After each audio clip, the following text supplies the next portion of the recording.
Hello, everyone. It's your Professor 8-Bit coming right back at you. Let's jump right in. The reasons why the rumored underpowered Switch may be relevant to its success.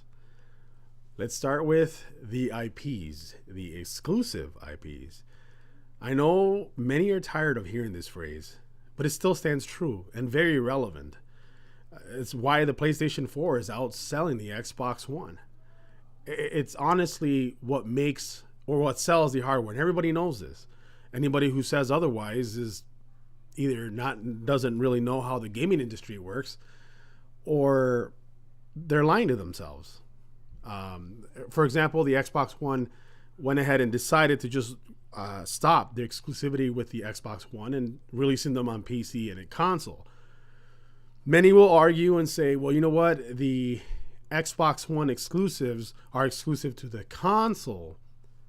I don't see it that way. I'm sorry. If it's exclusive, it's going to be exclusive to that one platform, that one machine, that one box.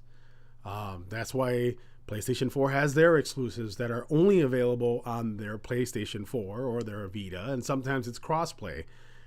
But either way, it's still 100% exclusive to PlayStation 4, not also available on PC. Like, if they had Bloodborne on PC, then that's not considered a true exclusive.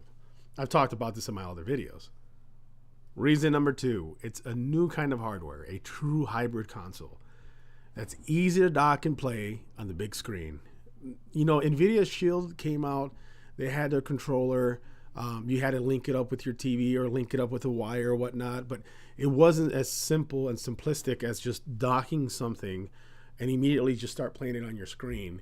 And then taking it back off with your controllers in hand and just start playing right away. It wasn't that simple. It wasn't that. There was a few other ones that came around that tried to do the same thing, but it wasn't that simplistic. And that's what's the seller. That's what's going to sell this thing. The touchscreen, the dual. Hopefully this time around, the touchscreen is actually a dual touchscreen. Maybe add a few more other game elements to that. That would help out quite a bit. But it's basically something that hasn't really been perfected yet. They've tried doing it, but they have now succeeded, I think. Hopefully. We'll find out on Thursday, this Thursday. So let's keep our fingers crossed. Now I'll come down to the last and final reason why I think, one of the biggest reasons why I think it's going to be successfully relevant to its power. What it's actually replacing for Nintendo.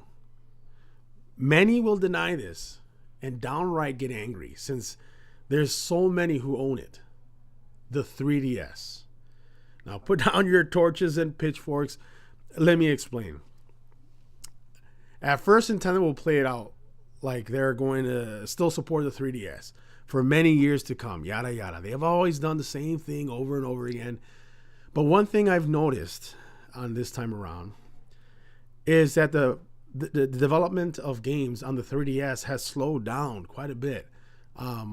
Yes, we had the Pokemon Sun and Moon, but the small games in between that have slowed down.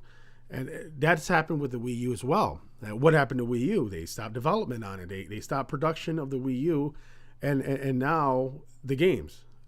It's going to happen the same thing with the 3DS.